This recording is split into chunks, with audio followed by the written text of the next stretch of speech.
Los locos de Buenos Aires. Una forma diferente de perder la razón. Idea y conducción, Roberto Ruiz.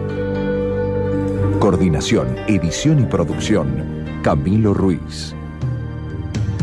Uno y su obra de teatro, otro con su flauta y su gato, otro poeta, periodista y otro actor y oficinista. La ciudad los ama y que los locos de Buenos Aires latiendo por todas partes. Cuidado con esa gente, no se sabe qué pretende.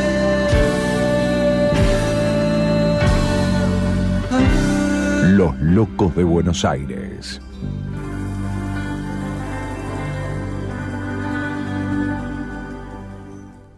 ¿Qué tal? ¿Cómo les va?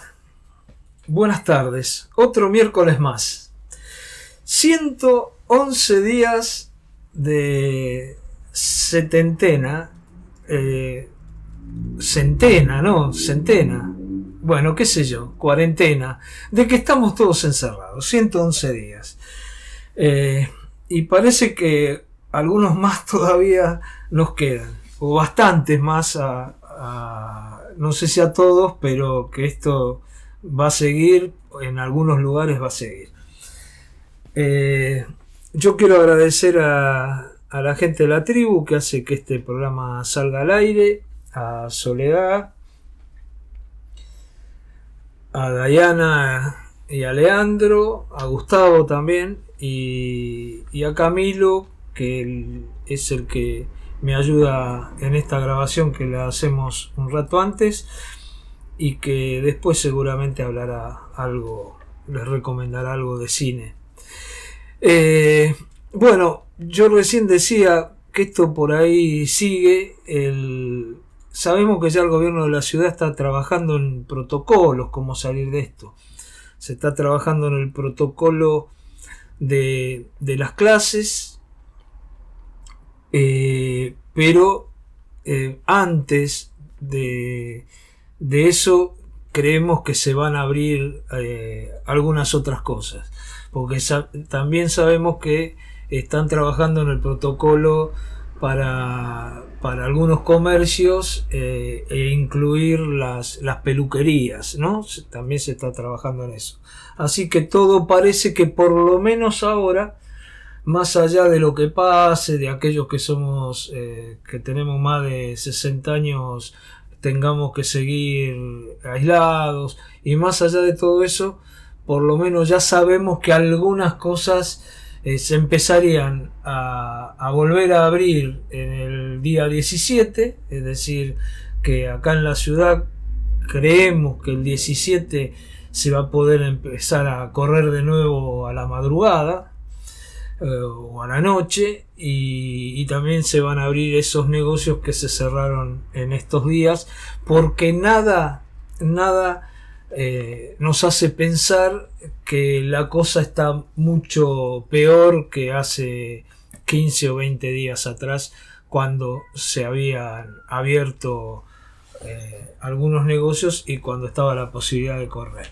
Así que creemos que bueno, que ya empezamos a tener alguna luz en el camino, por decirlo de alguna manera. Siguen las peleas entre ciudad y provincia. Provincia sale ahora que tiene problemas, o la gente de la provincia ahora que tiene problemas porque tiene más casos que en la ciudad, aunque en proporción por ahí en determinados lugares no sería así, pero salen a hablar y defender la posición de que se tenga que mantener el aislamiento, la cuarentena y el trabajo en conjunto en el AMBA. La ciudad, que ya se dio con algunas cosas, ahora ya dice que si ve que en la ciudad las cosas están mejor, se van a realizar medidas por fuera de las medidas en conjunto, y que se va a tratar de no acordar algunas medidas como se acordó hace poco con la provincia. Habrá que ver todo esto, ¿no? Porque en la ciudad de Buenos Aires lo que quiera hacer le va a tener que presentar un plan a Alberto Fernández, y si no, se va a generar un tironeo político muy fuerte. Ahora, recordemos que esta pandemia, ya con 111 días, no es la pandemia esa del comienzo del 20 de marzo, cuando acá en este micrófono decíamos mejor que se exagere, mejor que se vaya a medidas, que se cierre todo, y después vemos, porque ahí había dudas sobre si era importante la cuarentena o no. Bueno, al comienzo, los primeros meses, hemos visto que fue importante. Ahora, si se aísla a la gente, pero después no se van tomando las medidas que se tienen que tomar, y pasa lo que nos está pasando. 111 días y con muchas cosas sin resolver. Así que esperemos que en estos días, en la provincia de Buenos Aires y en la ciudad de Buenos Aires, en los dos lados, se salga fuerte a detectar a aquellos que se han contagiado, se los separe, se los testee y se los aísle, y que lo que se haga a partir del 17 esté dentro de ese marco, de un marco de protección, que tengamos todos los ciudadanos protección, que haya lugares donde se tengan que internar la gente, que haya camas de terapia intensiva, que haya gente que atienda las camas de terapia intensiva, y que todo funcione, porque lo que uno ha visto, lamentablemente, que las cosas no funcionaron como tenían que funcionar, porque si no, todo este caso de pico de testeo los hubiéramos tenido antes, porque se hubiera testeado y los hubiéramos conocido. No se testeaba, no se conocía, y estamos, insisto, como estamos. Así que bueno, hoy van a tener algunas notas que reflejan el momento que estamos viviendo, que reflejan la incertidumbre y que reflejan la cantidad de problemas que hay para resolver en la ciudad de Buenos Aires, pero también en la provincia de Buenos Aires. Hoy vas a escuchar en este programa a gente de Felfort, que ya hubo más de 30 casos de contagiados en una empresa. Vas a escuchar ahí al delegado, a un delegado de Felfort. Vas a escuchar a Laura González Velasco, legisladora por el Frente de Todos, para hablar sobre el tema de la gente en situación de calle. Un problema, para mí un problema, mucha gente hay en la calle, y estos días, cuando todavía podía salir a caminar de noche, uno veía cantidad de gente durmiendo en la calle, y mucha gente que entra a la ciudad porque no son atendidos como deberían ser con el IFE o con algo más que el IFE, y que vienen a juntar cartón, y que después no van para la provincia el mismo día, sino que van una vez por semana o 2 veces por semana, y se quedan tirados a dormir abajo de los puentes de la ciudad, lo cual también nos parece una barbaridad, porque habría que esta gente atenderla bien. Bueno, de todo eso también vamos a hablar con Laura González Velasco, y también vamos a hablar con gente de la provincia de Buenos Aires, que denuncia la falta de atención el abandono que hay en la provincia de Buenos Aires. Abandono en todo sentido, desde la falta de comida, la falta de cloacas, la falta de agua, y ni que hablar la falta de testeos y la falta de todas medidas para que se pueda vivir en la provincia de Buenos Aires en determinados lugares como se debería vivir en el siglo XXI. Fundamentalmente hablamos con esta gente de cosas que no son de ahora se acentúan por el COVID, son cosas que vienen de hace más de 30 años en la provincia. Así que bueno, de todo eso vamos a hablar. Me gustaría que te quedes y para que puedas escuchar todas estas notas. Antes de ir a un tema, una cosa que me parece fundamental, porque esto también, como siempre digo, son los efectos colaterales del COVID.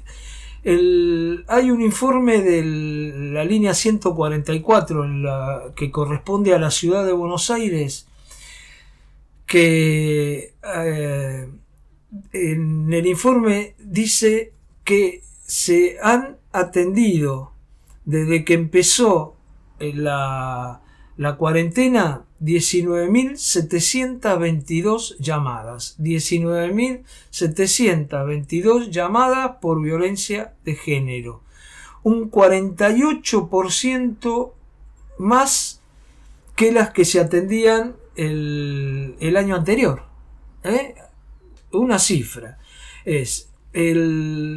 Las llamadas entre el 20 y el 30 de marzo fueron alrededor de 2.000. Ya en abril 6.191 llamadas denunciando violencia. En mayo 5.668, en junio 5.781. Es decir,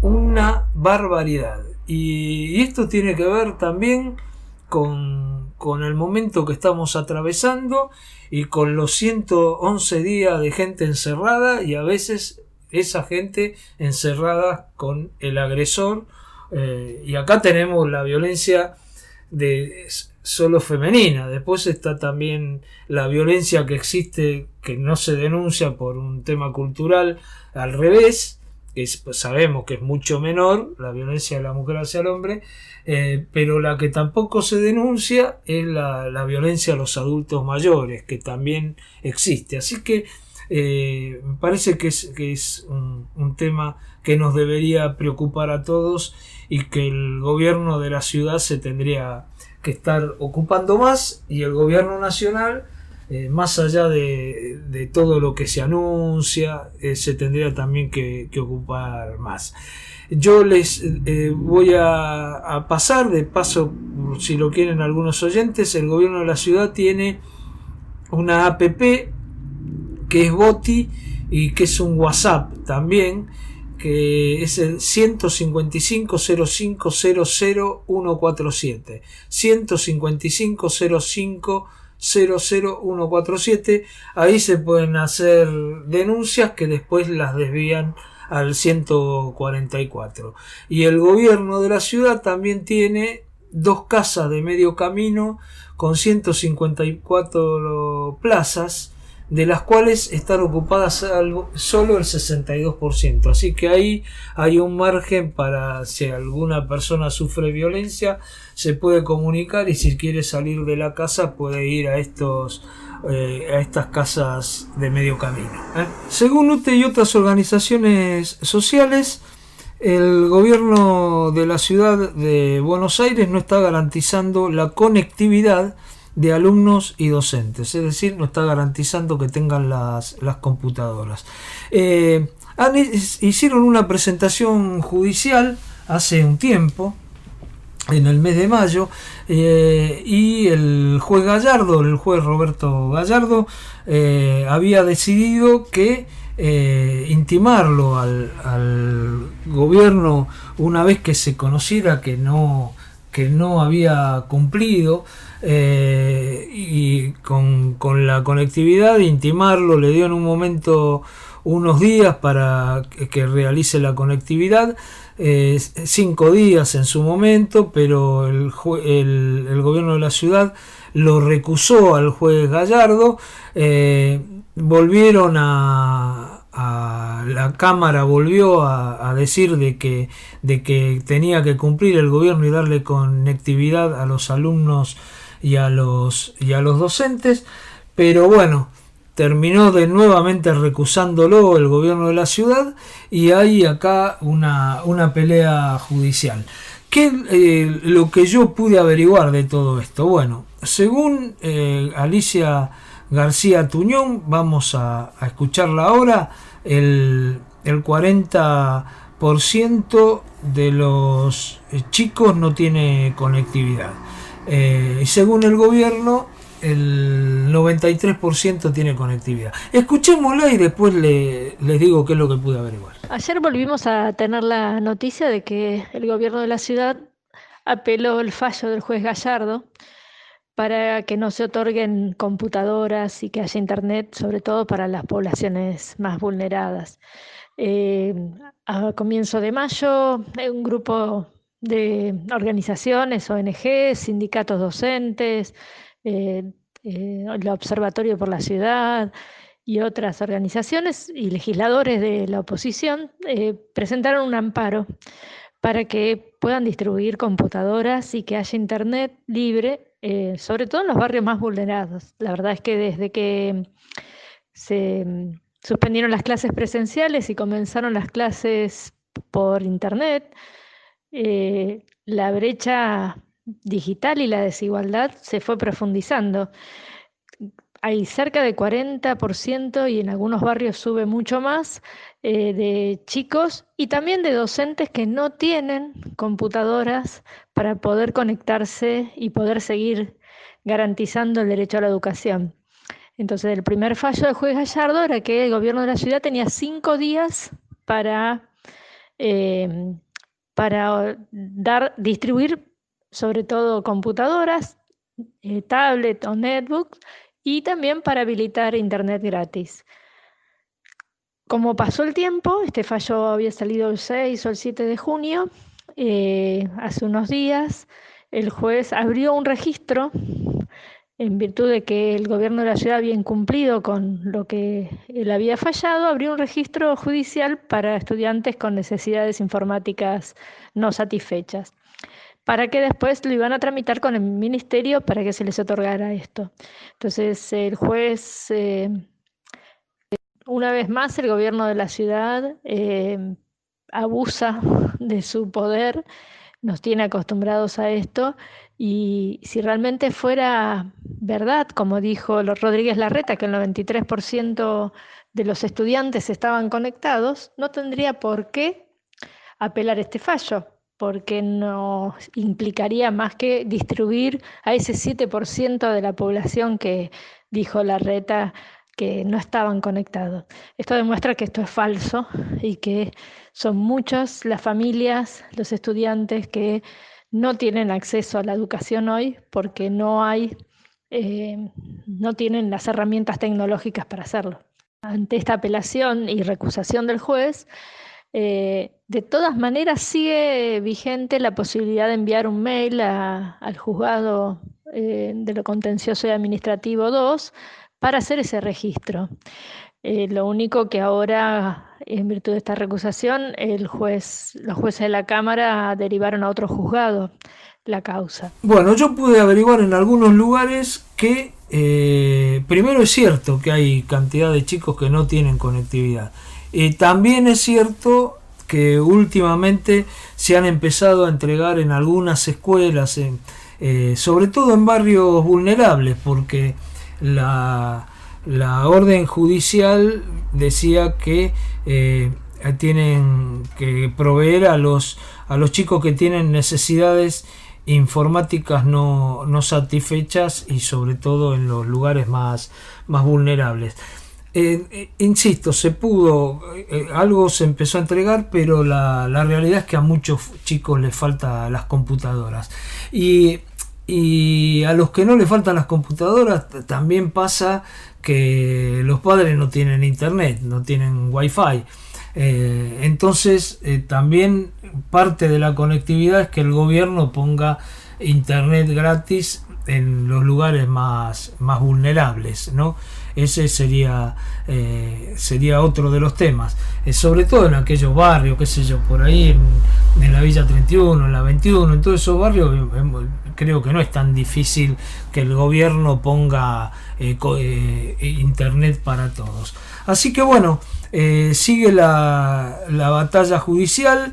Aquellos chicos que no tengan la computadora que deberían tener provista por el gobierno de la ciudad pueden anotarse en un registro que fue abierto por el juez que tiene ahora la causa en reemplazo del juez Roberto Gallardo, hasta que se acepte o no la recusación que hizo el gobierno de la ciudad. Hay gente que con solo decir una palabra enciende la ilusión y los rosales.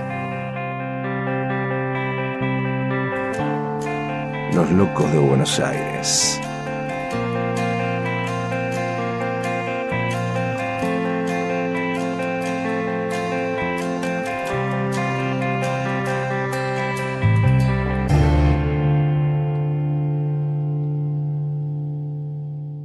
La semana pasada hablamos con la gente de la AGD porque habían realizado una caravana. AGD, la Asociación Gremial Docente, y hablamos con la gente de AGD de la UBA, de la Universidad de Buenos Aires. Y ellos nos comentaban que después de esta caravana, el día viernes, es decir, el 3 de julio, el viernes que pasó, iban a hacer un apagón virtual y un paro docente.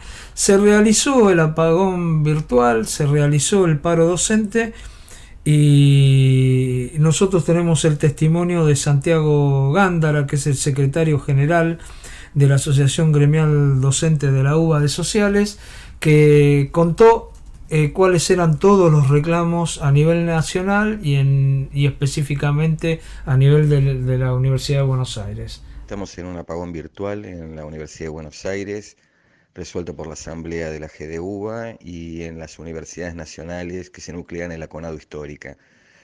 Lo hacemos con las limitaciones obvias del caso. Si bien en la semana participamos en una caravana junto a Demis, hoy tiene un carácter efectivamente virtual, de difusión, de denuncia fundamentalmente de la siguiente situación. Por un lado, el congelamiento del presupuesto universitario y educativo en general, que es el mismo del año pasado, al que hay que restarle toda la devaluación.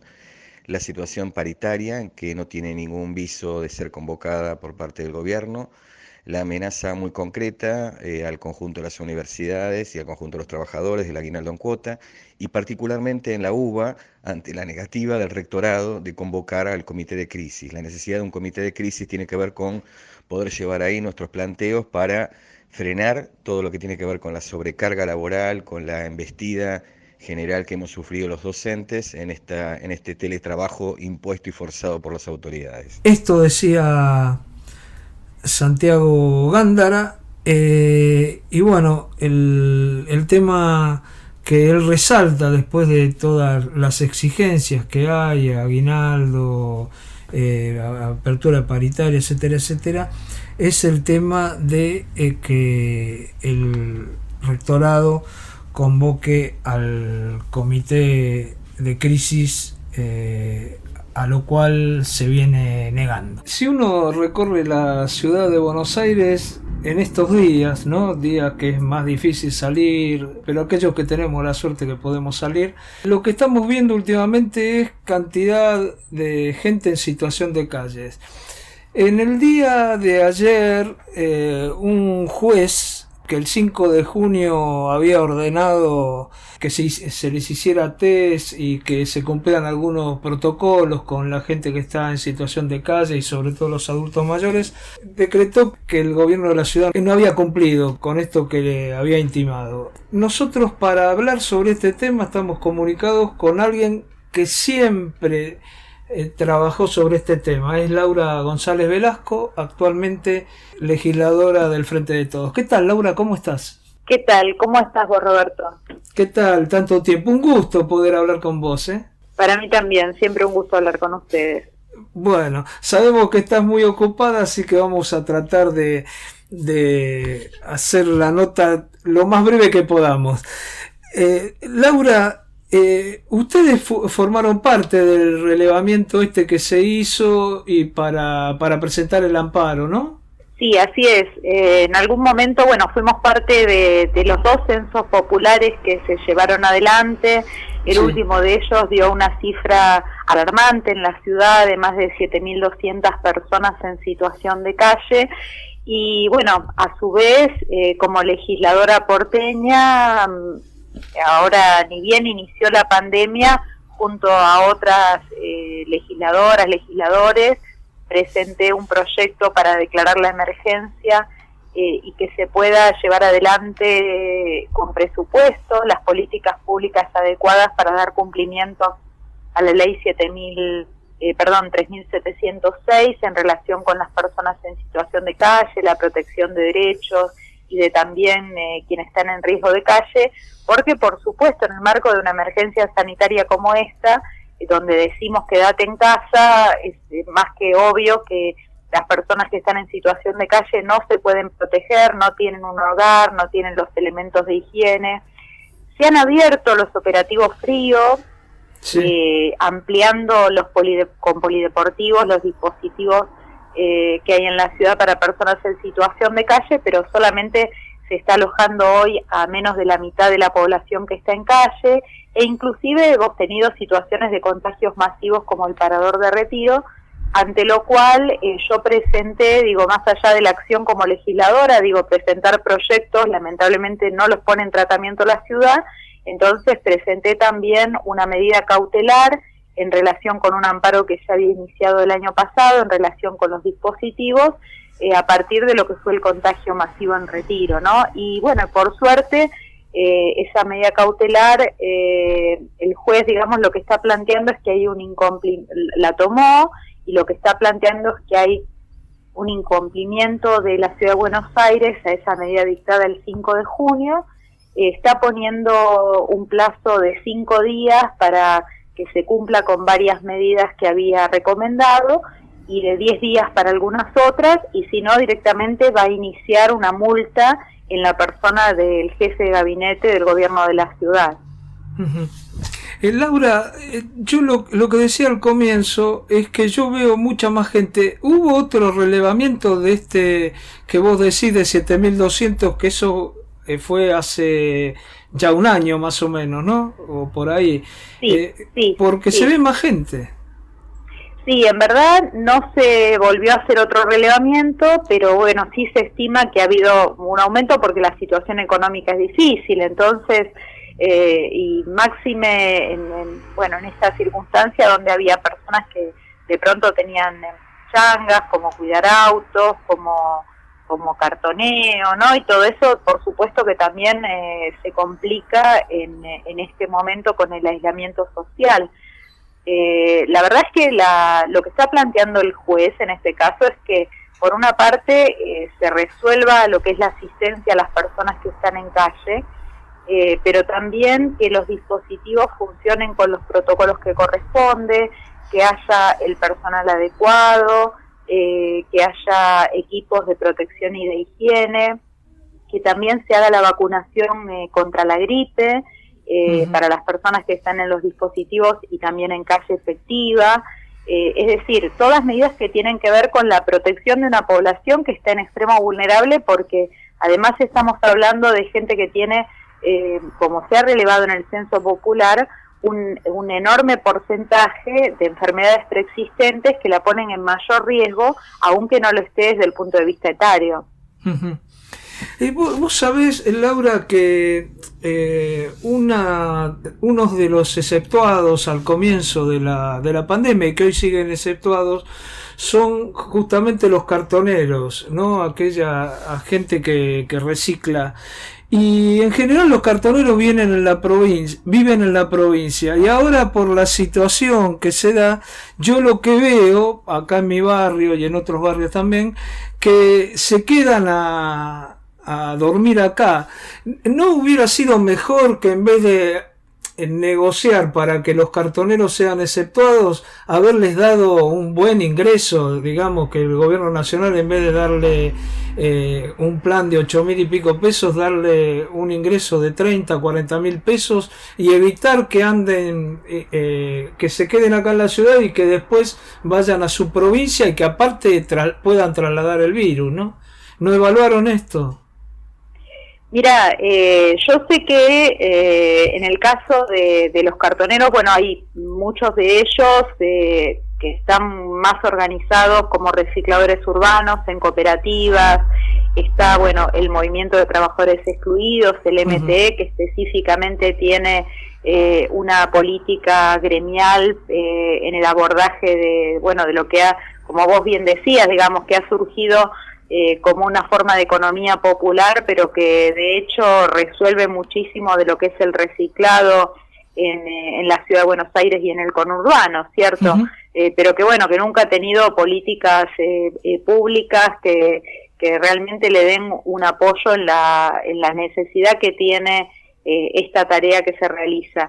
En verdad, hoy lo que observamos es que muchísima gente necesita continuar con esa changa, siendo que de todas maneras hay 8,5 millones de personas en todo el país que han podido acceder a la IFE. Sí. Pero bueno, sabemos sabemos que no alcanza exactamente, entonces hay que ver cómo se puede lograr que estas tareas que son esenciales sean valorizadas. Yo te digo, es la tarea de quienes realizan el cartoneo, de quienes realizan, hay cooperativas de limpieza que realizan limpieza y desinfección en los barrios populares, que son tareas también hoy muy importantes. Hay comedores comunitarios, hay promotores y promotoras de salud que están en los territorios hoy acompañando, por ejemplo, lo que es el detectar, si no estuvieran los promotores de salud recorriendo haciendo el casa por casa, ¿no? Para buscar los contactos estrechos, para después a quienes quedan en aislamiento acercarle los alimentos, o sea, las promotoras de género en los territorios, porque tenemos también un recrudecimiento en función de que hay muchas mujeres que están viviendo con un agresor. Entonces, todas esas situaciones hoy, sobre todo en las barriadas populares, que pensemos en la ciudad de Buenos Aires, en las villas y barrios vulnerados de la ciudad, vive el 10% de la población, pero sin embargo está el 50% de los contagios. Entonces, ahí es donde hay un montón de estas tareas esenciales que si no las estuvieran cumpliendo organizaciones populares poniendo el cuerpo, no se estarían resolviendo, y es donde necesitamos que el Estado ponga mucha más inversión, y en particular acá en la Ciudad de Buenos Aires, donde hay un presupuesto muy importante. Nosotros hemos presentado, Roberto, más de 100 proyectos desde el Frente de Todos en la legislatura porteña en relación con los distintos sectores que hay que atender, ¿no? Personas en situación de calle, quienes viven en hacinamiento y muchas veces sin agua en los barrios populares, las mujeres víctimas de violencia, sectores como pueden ser los clubes o los centros culturales, o las pymes y comercios de proximidad que están siendo muy golpeados por la crisis. O sea, ahí es donde hay que poner los recursos, los hogares convivenciales que tienen más riesgo también de contagio, y sin embargo, bueno, lo que vemos es que estos proyectos no se están tratando en la legislatura. Hay mucha reticencia a decir con claridad a dónde van los recursos del presupuesto, cuando, bueno, estamos hablando de que es una situación está muy difícil para todos y todas, pero hay algunos y algunas que lo están pasando peor, y que bueno, si no hay un Estado presente, tenemos muchas dificultades y podemos salir de la pandemia con mayores desigualdades. Claro. No, yo seguía un poco lo que decías. Yo cuando hablé del caso de los cartoneros hablé fundamentalmente por la salud de ellos, ¿no? Porque verlos tirados en la calle, uno dice, sería mejor que en vez de darle por ahí 10.000 pesos le den 30.000 y listo, por lo menos por este momento. El resto sí, hay tareas que creo que son más esenciales que otras. Ahora, cuando ustedes le hacen el reclamo al gobierno de la ciudad, el gobierno de la ciudad les suele decir que ellos no tienen la maquinita, como hace que el gobierno nacional puede repartir porque bueno, emite y sabemos que no, en estas situaciones no hay problema. ¿Qué les dicen ustedes? ¿Tienen alguna propuesta de más ingresos brutos, de más impuestos, de alguna otra forma? Porque evidentemente no va a poder emitir el gobierno de la ciudad, ¿no? Mira, acá en la ciudad de Buenos Aires, por una parte, se votó una ley de ampliación presupuestaria por endeudamiento, se votó en la legislatura porteña. Uh-huh. En segunda medida, se votó una ley de emergencia económica, que de hecho desde el bloque estuvimos en desacuerdo porque era sumamente discrecional y no ponía en debate estos proyectos de los que te estaba hablando, donde con claridad se iba a destinar presupuesto para algunos sectores muy golpeados por la situación de emergencia sanitaria. Y estamos hablando de que la ciudad de Buenos Aires duplica el presupuesto de Madrid. Digo, es una ciudad con un presupuesto muy importante y con un territorio acotado, incomparable con lo que pueden ser otros territorios como la ciudad, digo, comparar la ciudad con la provincia, ¿no? Que es un país en sí mismo.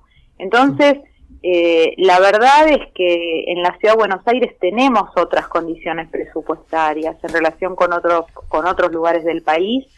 Obviamente que es uno de los lugares donde está haciendo foco la pandemia, por eso es muy importante que se trabaje de conjunto con el gobierno nacional, eso lo vemos muy bien, tiene que ser así, pero bueno, también es una realidad que contamos con más presupuesto y que el tema es a dónde se destina ese presupuesto.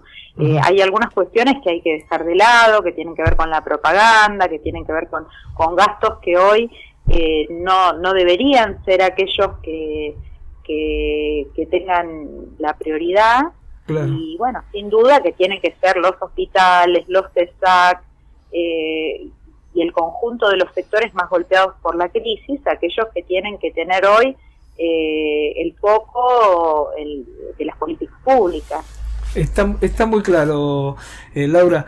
Para terminar, una sola cosita. Mira, ayer escuchamos al ministro de Salud de la provincia de Buenos Aires que dijo que la gente salga a caminar por la noche, esto que le llaman runners, que en realidad no son runners, todos aquellos que tenemos determinada edad nos gusta salir a caminar y no somos runners, pero que dijo que prácticamente no contagian, que no se sabe de caso de contagio, pero que han hecho que se cierre acá en la ciudad de Buenos Aires porque en la provincia de Buenos Aires veían a los runners corriendo acá y se contagiaban y salían a correr. ¿Vos creés en esta teoría de que la gente es así, tan manejada por la televisión, y que por eso se logró cerrar, como bien lo dijo Goleán, esta actividad? Yo creo que el tener actividad física, por supuesto que es importante, pero hay que hacerla con criterio, es decir, si uno... y es más, esto abre un debate sobre los espacios verdes en la ciudad de Buenos Aires y donde si efectivamente esos lugares alcanzan para la recreación y para la actividad física o no, pues, la calidad de vida, se abrirían un montón de temas. Ahora, lo que me parece es que es muy importante que esa actividad física, cuando además hay gente que no tiene una terraza donde poder correr un rato y bueno, quiere desplazarse dando la vuelta a manzana o claro. Bueno, me parece que tiene que hacerse, insisto, de manera criteriosa, de no poner en riesgo las medidas preventivas para el bien común que se han tomado y que han sido bastante exitosas. Entonces, lo que por ahí en algunos momentos alarma es cuando uno ve algunas imágenes donde está la gente amontonada corriendo. Bueno, eso no hay que hacerlo. El primer día, claro. Exacto, entonces lo que hay que hacer es buscar, por ahí se dio en algunos lugares de la ciudad, ¿no? Pero bueno, lo que hay que hacer es justamente apelar, me parece, y fortalecer en esto el criterio, la conciencia ciudadana, de que bueno, mi bien personal no puede ir en desmedro del conjunto. Entonces, en esto, bueno, sí, puedo salir a caminar, puedo salir a correr, sería lo ideal que lo pudiéramos hacer lo antes posible con mayor libertad, y me parece que hay que buscar también cuáles son esas condiciones donde no estoy en una proximidad que ponga en peligro las medidas de restrictivas en relación con otras personas, ¿no? Creo que de eso se trata. Seguramente se va a volver a abrir un poquito la cuarentena, si va bien, si logramos amesetar la curva, y no estalla el sistema de salud para poder atender a la población que necesite cuidados especiales, cuidados intensivos. Hay que tener un poquito de paciencia y ver la manera en que estas actividades se puedan hacer, insisto, sin poner en riesgo las medidas de protección, que creo que si apelamos a seguir fortaleciendo una conciencia ciudadana, vamos por buen camino. Laura, te agradezco muchísimo por esta comunicación, como siempre. Nuevamente, muchas gracias. Disculpanos, pero nos extendimos un poquito más de lo que pensábamos, del tiempo que pensábamos ocupar. Muchas gracias. No, por favor, gracias a ustedes, siempre un gusto compartir el espacio. Muy amable, gracias. Laura González Velasco, legisladora del Frente de Todos, bueno, charlando un poco sobre la gente en situación de calle y algunos otros temas. Hay gente que con solo abrir la boca llega hasta todos los límites del alma, alimenta una flor, inventa sueños, hace cantar el vino en las tinajas y se queda después como si nada. Los locos de Buenos Aires.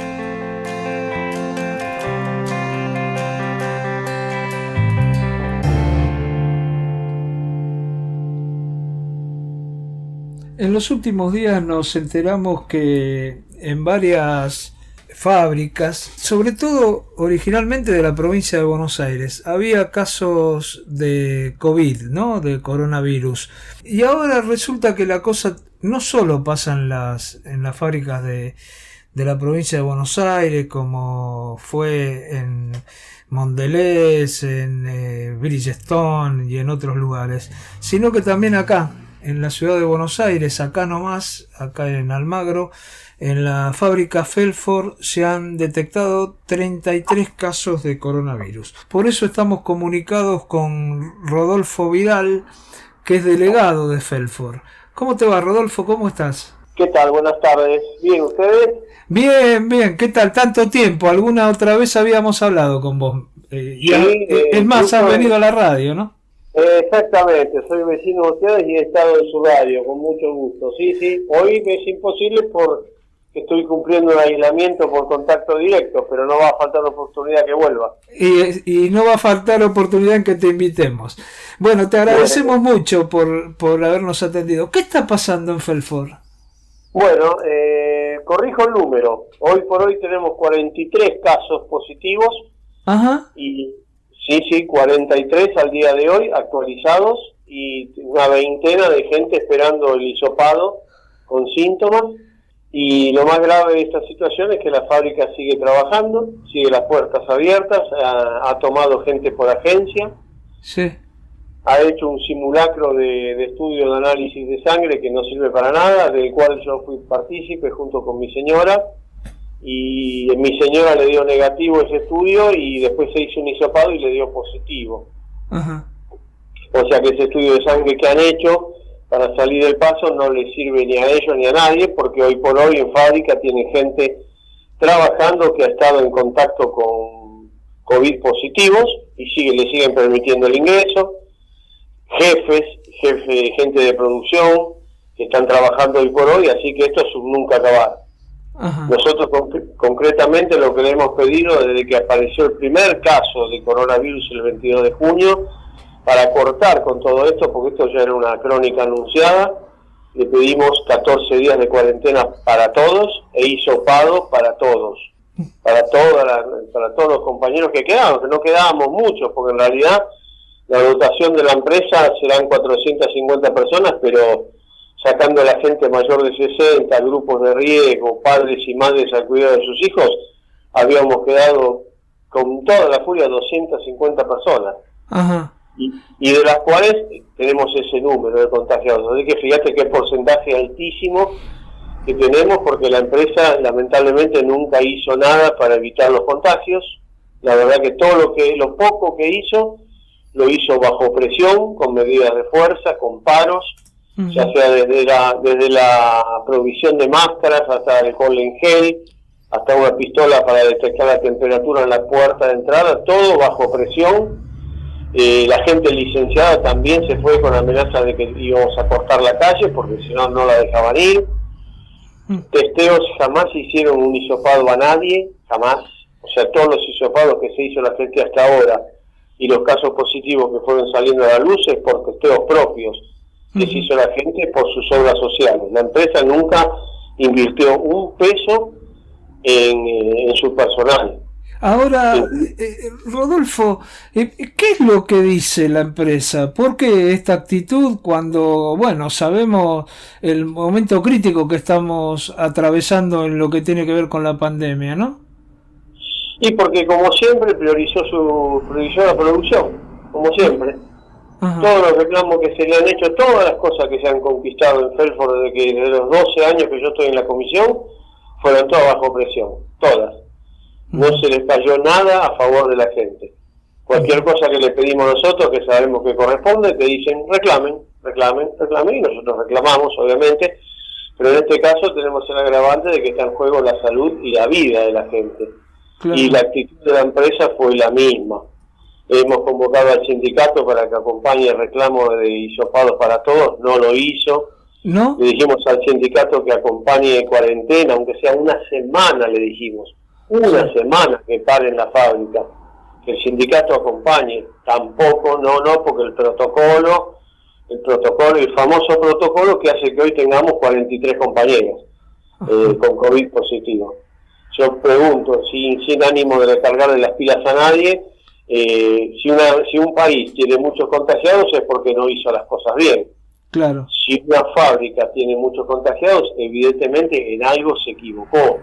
Claro. Nosotros siempre le dijimos a la empresa los lugares críticos que eran focos de contagios y nunca los paró, como ser Paragüitas, por ejemplo. Paragüitas es un sector, sí, para que tengan idea los oyentes, imagínense una habitación de 6x6 donde trabajan 22 personas. Ajá. ¿Qué distanciamiento social podés tener ahí? Es imposible, claro. Es imposible. Entonces, y sectores como ese, otros tantos. Máquinas que productivamente no podés poner una persona separada a 2 metros de otra porque la máquina no te lo permite. Claro. Entonces nunca pararon una línea de producción, nunca pararon un sector por distanciamiento social. El otro día lamentablemente vino el gobierno de la ciudad con el sindicato, acompañados por el sindicato, llegaron a la triste conclusión de que la gente se contagió en el comedor. Ajá. Así que fíjate la ridiculez que han dicho, porque en el comedor sí, comían separados obviamente, pero los lugares principales de contagio fueron siempre los lugares productivos, donde la gente estaba amontonada, ese es el tema. Se les pidió, incluso una vez se le pidió micros, que la empresa ponga micros de los puntos críticos, de las estaciones críticas, para que no se mezclen con el transporte público. Tampoco accedieron. No accedieron a nada desde que empezó la pandemia, Felford, a nada. Ajá.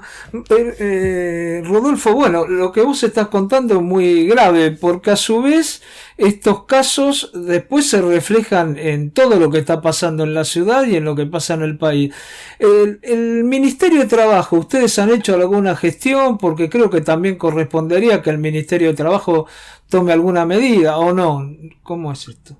El sindicato lo único que hizo fue la denuncia en el Ministerio de Trabajo, en el Ministerio de Salud, fue lo único que hizo mínimamente, sí, y nada más. Nosotros hemos llamado también al 147, cada caso que aparecía, nos tomaban los datos, decían que ya lo iban a derivar al gobierno de la ciudad y nunca apareció nadie, jamás. Es más, hasta esto ya hace una semana que esto es de dominio público y lamentablemente nadie hace nada. Es como decir, lo que está pasando en el país se está pasando en Felford. Claro. Yo estaba mirando Mar del Plata, están aterrorizados porque tienen 30 casos y en media manzana en Felford tenemos 43. Claro, Y, sí, y nadie hace nada. casi Bueno, como siguen en trabajando. otras provincias, claro, las ¿Por qué? provincias. No te entendí, ¿cómo? No, que quizás más tienen más casos que en algunas provincias, digo. Pero sí, totalmente. Aparte estamos hablando de 250 personas trabajando, tenemos casi 45 contagiados. Claro. Es terrible. Aparte estamos hablando de un producto alimenticio. Claro, ahí te quería consultar. ¿Son productos esenciales, aunque sean golosinas nada más? No. ¿Cómo es la cosa?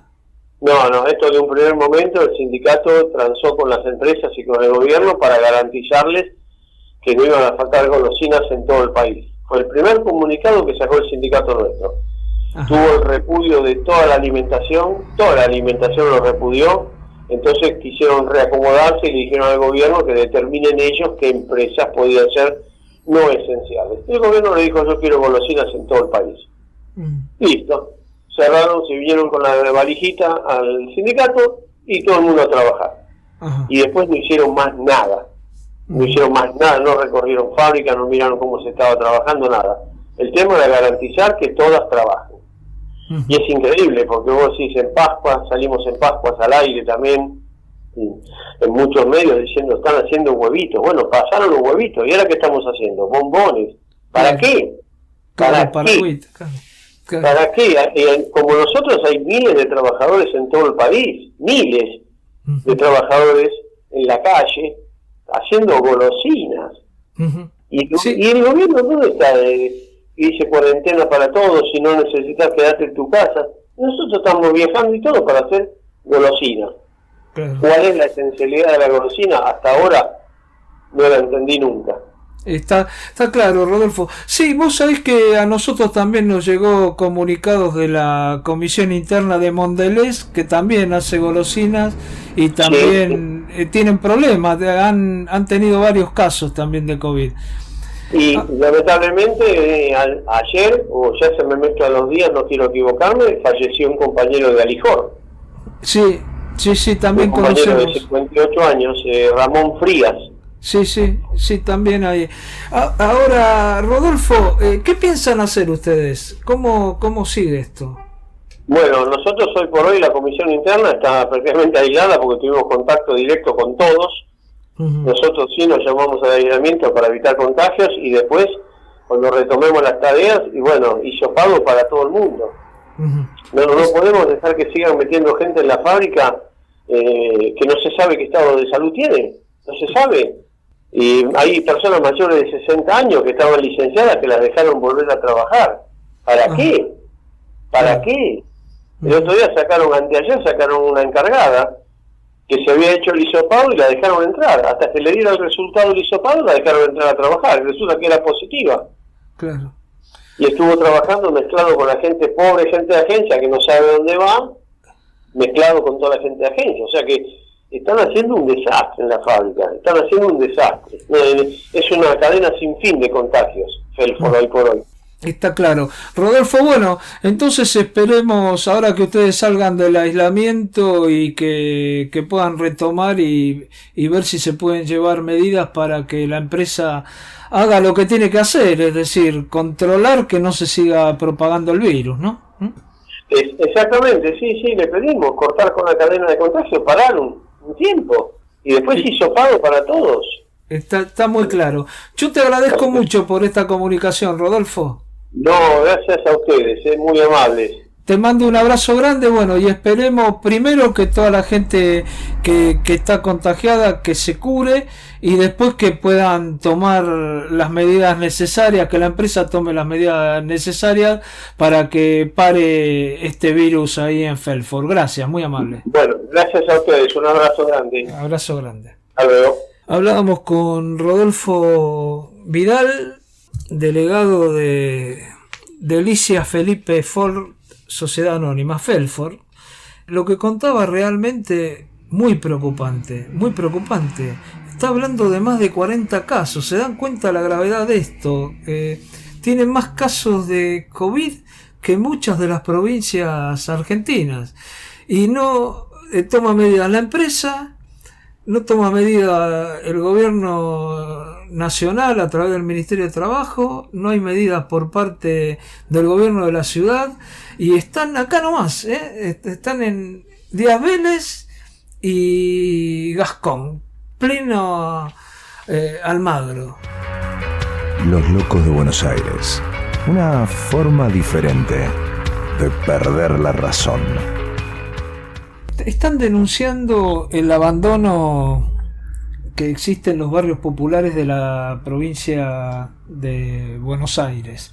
Nosotros por este tema vamos a conversar con Soledad, que es miembro del Frente de Organizaciones en Lucha. ¿Cómo te va, Soledad? ¿Cómo estás? Hola, ¿cómo andas? Muy bien. ¿Qué tal? Un gusto. Gracias por atendernos. Contame un poco por qué sacaron este comunicado, qué está pasando en la provincia de Buenos Aires. Como vos bien dijiste, digamos, del Frente de Organizaciones en Lucha, venimos denunciando y dejando en evidencia de las propias vivencias el completo abandono en el que nos encontramos en los barrios populares y más vulnerables, digamos, de la provincia de Buenos Aires, para poder hacerle frente al avance del COVID. Esta situación deja en evidencia los años de vaciamiento del sistema de salud público y la desidia total con la que actúa el Estado nacional, provincial y bueno, ni hablar de los municipios ante esta crisis. ¿Vos de qué barrio sos de la provincia de Buenos Aires? Yo estoy en Almirante Brown. En Almirante Brown. ¿Y esto que ustedes denuncian, es en todos los barrios o hay algunos que se diferencian, que tienen otra atención, que han ido a testear, que tienen agua potable? ¿Cómo es más o menos la cosa? En las últimas semanas, digamos, en nuestro territorio nos hemos encontrado con una multiplicación de los casos y la realidad es que se aceleran muchísimo. Y nada, esta situación se complejiza un poco más porque la realidad de los barrios es una realidad de total pobreza, digamos, ¿no? Hay muchas familias que viven en una casa muy precaria, digamos, tenemos familias de entre 13 y 15 personas, otra de 17, digamos, varía, y todas viven muy hacinadas y las condiciones básicas, digamos, y fundamentales para poder realizar un aislamiento adecuado es imposible. Sumado a la falta de agua potable, digamos, hay mucha precarización. Ajá. Y en el caso de las autoridades, no llega atención porque sabíamos que en algún barrio por ahí AISA llevaba agua porque hace años que no tienen agua. ¿Eso está ocurriendo o tampoco existe? No. Digamos, aparte de que nosotros somos movimientos sociales que hace un montón, digamos, pateamos los territorios, desde el principio que comienza esta situación alertamos las consecuencias que iba a traer esta pandemia en los sectores y presentamos propuestas claras para que el gobierno pudiera ir abordándolas con tiempo, pero como se desconoce totalmente nuestro rol, y también la falta de una política real hace que hoy nos encontremos frente a un desborde absoluto, digamos. Hoy en día tenemos un montón de familias que están aisladas, que de la organización le acercamos mercadería, digamos, los recursos que obtenemos los socializamos como podemos porque también son escasos, y nada, y a la espera de que le lleven adelante los insopados, digamos, que también nos encontramos con una realidad estos últimos días que si no se presentan situaciones muy, muy graves, digamos, y los compañeros y las compañeras cuesta respirar, digamos, estamos llegando a ese punto, no se hace presente, digamos, la ambulancia del municipio, y ni hablar que con el 107 es imposible hoy en día la respuesta porque se encuentran saturadísimas, digamos, esas líneas. Entonces la comunicación es por parte de esa línea es casi nula, y por parte del municipio es una constante persecución de las organizaciones para que puedan acercarse, digamos, a los lugares presentados. Ajá. Vos recién decías que las autoridades desconocen el rol. Estas autoridades por lo menos vienen diciendo que le dan mucha importancia a las organizaciones sociales. ¿Cómo es esto? ¿Qué pasa con el FOL? Que no le dan la importancia que dicen que le dan a todas las organizaciones. No, digamos, nosotros a nivel nacional mantenemos alguna línea, pero no, digamos, territorialmente con los municipios. De hecho, nosotros como FOL en Dama Echeverría, hace muy poco sacamos una nota de una abuela que falleció por falta, digamos, o sea, le dio positivo el COVID, y tuvimos que aislar a toda esa familia, y fallece por la falta de responsabilidad del Estado municipal, digamos, porque hemos presionado para que vayan a revisarla, hemos hecho una persecución y no se nos ha tomado en cuenta hasta que, bueno, termina la familia llevándola en una ambulancia a una clínica en Bursaco, y la señora termina falleciendo ahí, digamos, y el resultado nos lo terminan dando después de que la abuela fallece. Entonces eso desencadenó un montón de otras situaciones. Ahora, cuando vos hablas, lo que uno ve es que ustedes se vienen movilizando con las autoridades y exigiendo hace tiempo, ¿no? Es decir, han hecho diferentes planteos. Ahora todo eso es más difícil, ¿no? Por el tema justamente del aislamiento, y esto les juega un poco en contra a ustedes y también les juega a favor de las autoridades. ¿Tienen pensado en algo, en qué hacer? Porque por ahí solamente las denuncias que se puedan hacer en los medios no alcanzan, ¿no? No, nosotros territorialmente, digamos, venimos llevando acciones de lucha, por decirlo de alguna forma, en los barrios con ollas populares. Nosotros, por lo menos el FOL acá, entre Verón y Echeverría, tenemos 11 asambleas, o sea, un montón de ollas venimos realizando, y mediante esas ollas populares que le decimos, venimos manifestándonos, digamos, y igualmente sacamos comunicados, igualmente estamos todo el tiempo como luchando y al Estado, porque son los quienes nos tienen que dar la respuesta. El Estado provincial está ausente, digamos. Entonces, se tienen que hacer cargo, el Estado se tiene que hacer cargo de nuestra situación, el Estado se tiene que hacer cargo de que no estamos dispuestos a morir en la desidia, que nos tienen que dar una respuesta. Ajá. Y ven que tanto el Estado municipal como el provincial como el nacional por ahí tienen mejores relaciones con otras organizaciones sociales, y por ahí no alcanza para todos, y dicen, bueno, ustedes esperen, no, al margen de los problemas estructurales, ¿no? Que eso no se resuelven de un día para el otro, ¿no? No, digamos, el Estado tiene que respetar nuestro derecho, sea cual sea qué organizaciones estemos, digamos, y que los recursos dejen de ir a salvar las ganancias de los empresarios más ricos del país o a pagar una deuda fraudulenta e ilegal, digamos. El Estado tiene que saber que la deuda es con el pueblo y que nos tienen que responder. Está claro. Sole, cerrar la nota como quieras. Dale, nosotros como FOL exigimos, digamos, el cumplimiento de los protocolos, exigimos seguimiento sanitario y la atención adecuada y temprana, que se concreten los hisopados para los contactos estrechos con síntomas, exigimos recursos para las familias que se encuentran aisladas, exigimos formación y reconocimiento de nuestros equipos de promoción comunitaria, y exigimos partidas extraordinarias para reforzar los sistemas de acompañamiento y testeo. Está muy claro. Soledad, te agradezco mucho por esta comunicación, fuiste muy amable. Dale, gracias a ustedes. Hablábamos con Soledad. Bueno, ella contó que es de Esteban Echeverría, militante del Frente de Organizaciones en Lucha, y esto que está pasando en la provincia de Buenos Aires, que por ahí, como siempre decimos, no tiene mucha prensa y por eso no conocemos estas cosas que están ocurriendo. Y uno se va de novio con la vida, desterrando una muerte solitaria, pues sabe que a la vuelta de la esquina hay gente que es así, tan necesaria. Los locos de Buenos Aires.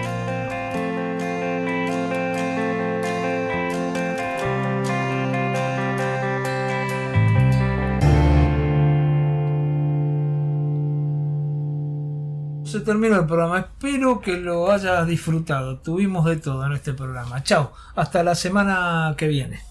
Los Locos de Buenos Aires. 30 años.